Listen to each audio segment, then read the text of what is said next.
Hello दोस्तों, स्वागत है आप लोगों का हमारे इस यूट्यूब चैनल में। दोस्तों अगर आप हमारे यूट्यूब चैनल में नए हैं तो सब्सक्राइब करें और बेल आइकन को भी दबाएं दोस्तों। तो चलिए दोस्तों शुरू करते हैं। दोस्तों आज हम बात करेंगे 8 या 9 टॉपिक पे। दोस्तों लास्ट तक वीडियो में बने रहें।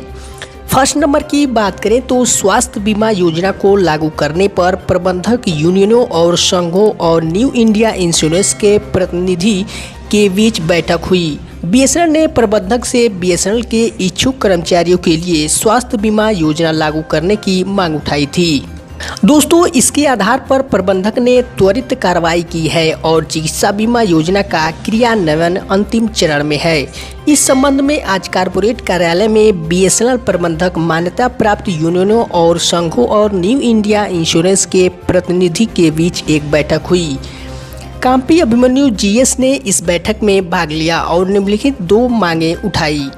फर्स्ट नंबर की बात करें तो इस बीमा योजना में मातृत्व सुविधा को शामिल किया जाना चाहिए और सेकेंड नंबर की बात करें तो 5 लाख रुपए की पॉलिसी के लिए प्रीमियम राशि 6100 रुपये प्लस 17% जीएसटी के रूप में उद्धृत की गई है, जो कि 7197 रुपये है। इस राशि को कम किया जाना चाहिए।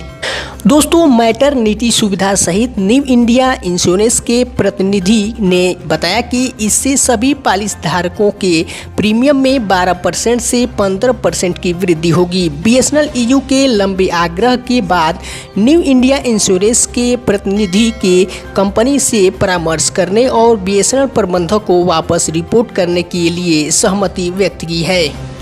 सेकेंड नंबर की बात करें तो वेतन भुगतान के लिए राशि आज भेजी जा रही है। बीएसएनएल कारपोरेट कार्यालय आज जून 2021 वेतन के भुगतान के लिए धनराशि भेज रहा है। दोस्तों थर्ड नंबर की बात करें तो पुनर्गठन के मुद्दे पर निदेशक एचआर के साथ बैठक। भविष्य के लिए कर्मियों की संख्या तय करने के लिए पुनर्गठन मुद्दे पर निदेशक मानव संसाधन के साथ बैठक हुई। प्रबंधक ने इससे पहले ही विभिन्न संवर्गों में भविष्य में के कर्मचारियों की संख्या तय करने के लिए प्रस्ताव दिए हैं। बीएसएनएल ईयू ने प्रबंधक के विभिन्न प्रस्तावों पर अपनी आपत्ति व्यक्त की है और मांग की है कि इन मुद्दों पर चर्चा के लिए एक बैठक आयोजित की जानी चाहिए। दोस्तों तदनुसार निदेशक मानव संसाधन ने 20/7/2021 को बीएसएनएल ईयू और एनएनएफटीई के साथ बैठक की। दोस्तों इस बैठक में काम्पी अभिमन्यु जनरल सेक्रेटरी और काम्पी संजीव कुमार ऑर्गेनाइजिंग सेक्रेटरी सीएचक्यू ने बीएसएनएल ईयू का प्रतिनिधित्व किया। बीएसएनएल के जनरल सेक्रेटरी काम्पी अभिमन्यु ने बताया कि प्रबंधक ने आउटसोर्सिंग के क्रियान्वयन के आधार पर विभिन्न संवर्गों की संख्या तय की है। उन्होंने बताया कि क्लस्टर आधारित आउटसोर्सिंग पूरी तरह से विफल रहा है दोस्तों, और उनके आधार पर कार्यकर्ताओं की संख्या तय नहीं की जानी चाहिए। इसके अलावा उन्होंने टीओए और एटीटी केंडर को मृत प्रायः केंडर घोषित करने का पुरजोर विरोध किया। उन्होंने सवाल किया कि भविष्य में फील्ड स्तर पर टीओए केंडर के कर्मचारियों के बिना कैसे काम किया जाएगा। परिणाम स्वरूप विस्तृत चर्चा के बाद निदेशक मानव संसाधन ने टीओए केंडर को जीवित केंडर के रूप में बनाए रखने पर सहमति व्यक्त की है। बीएसएनएल ईयू ने जेटीयू केंडर की संख्या में कटौती के प्रबंधक के फैसले का भी पुरजोर विरोध किया। दोस्तों बीएसएनएल के प्रतिनिधित्व ने बताया कि इससे नॉन एग्जीक्यूटिव केंडर के कर्मचारियों, विशेष रूप से जेई केंडर के कर्मियों की पदोन्नति की संभावना पर गंभीर रूप से प्रभाव पड़ेगा। बीएसएनएल द्वारा दिए गए प्रस्ताव इस प्रकार हैं। दोस्तों फोर्थ नंबर की बात करें तो पुनर्गठन के मुद्दे पर निदेशक मानव संसाधन के साथ बैठक। प्रबंधक ने विभिन्न संवर्गों में भविष्य के कर्मचारियों की संख्या निर्धारित करने के लिए अपने प्रस्ताव पहले ही दे दिए हैं। बीएसएनएल ईयू ने प्रबंधक के विभिन्न प्रस्तावों पर अपनी आपत्ति व्यक्त की है और मांग की है कि इन मुद्दों पर चर्चा के लिए एक बैठक की जानी चाहिए। तदनुसार निदेशक मानव संसाधन ने कल दिनांक 20/7/2021 को बीएसएनएल ईयू और एनएफटीई के साथ बैठक की। दोस्तों इस बैठक में काम्पी अभिमन्यु जीएस और कामरेड संजीव कुमार आयोजन सचिव सीएचक्यू ने बीएसएनएल ईयू का प्रतिनिधित्व किया। GSBSNL EU ने बताया कि प्रबंधक ने आउटसोर्सिंग के कार्यान्वयन के आधार पर संवर्ग की संख्या निर्धारित की है। उन्होंने कहा कि क्लस्टर आधारित आउटसोर्सिंग पूरी तरह से विफल है और इसके आधार पर कैडरों की ताकत तय नहीं की जानी चाहिए। इसके अलावा दोस्तों उन्होंने सीनियर TOA और ATT के कैडर को मरने वाले कैडर के रूप में घोषित करने का कड़ा विरोध किया।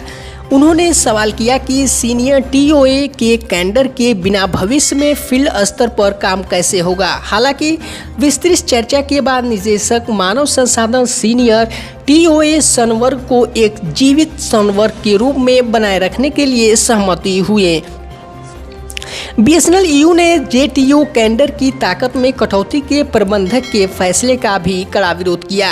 संघ ने बताया कि यह गैरकारियों विशेष रूप से JEE की पदोन्नति की संभावनाओं को गंभीर रूप से प्रभावित करेगा। दोस्तों BSNL द्वारा किए गए प्रस्ताव इस प्रकार हैं। दोस्तों 5वें नंबर की बात करें तो BSNL EU द्वारा 20/7/2021 को निदेशक HR के साथ हुई बैठक में भविष्य के कर्मचारियों की संख्या पुनर्गठन पर किए गए प्रस्ताव 20/7/2021 को निदेशक HR के साथ हुई बैठक में पुनर्गठन के मुद्दे पर BSNL EU ने निम्नलिखित प्रस्ताव रखे। पहले नंबर की बात करें तो घर के अंदर प्रबंधक के प्रस्ताव में 2000 लाइन तक कोई TT या JEE नहीं होगा। BSNL EU ने मांग की है कि 1000 लाइनों के लिए एक TT और 2000 लाइनों के लिए एक JEE होना चाहिए।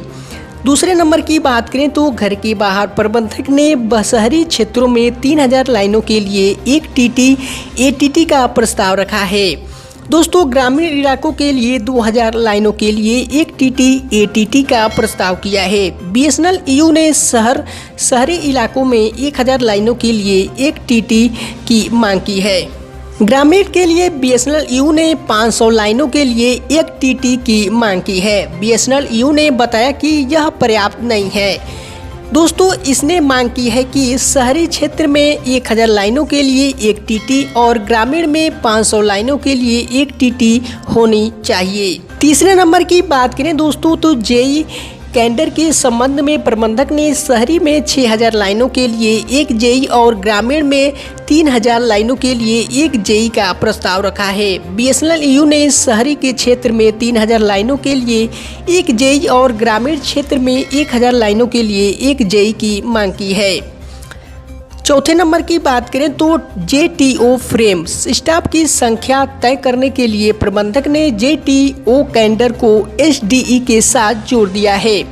BSNL EU ने मांग की है कि JTO और SDE कैडरों को वापस में नहीं जोड़ा जाना चाहिए और उन्हें अलग किया जाना चाहिए। BSNL EU ने बताया कि JTO एक कार्यकारी संवर्ग है और SDE एक पर्यवेक्षी संवर्ग है और इसलिए दोनों को एक साथ नहीं जोड़ा जाना चाहिए।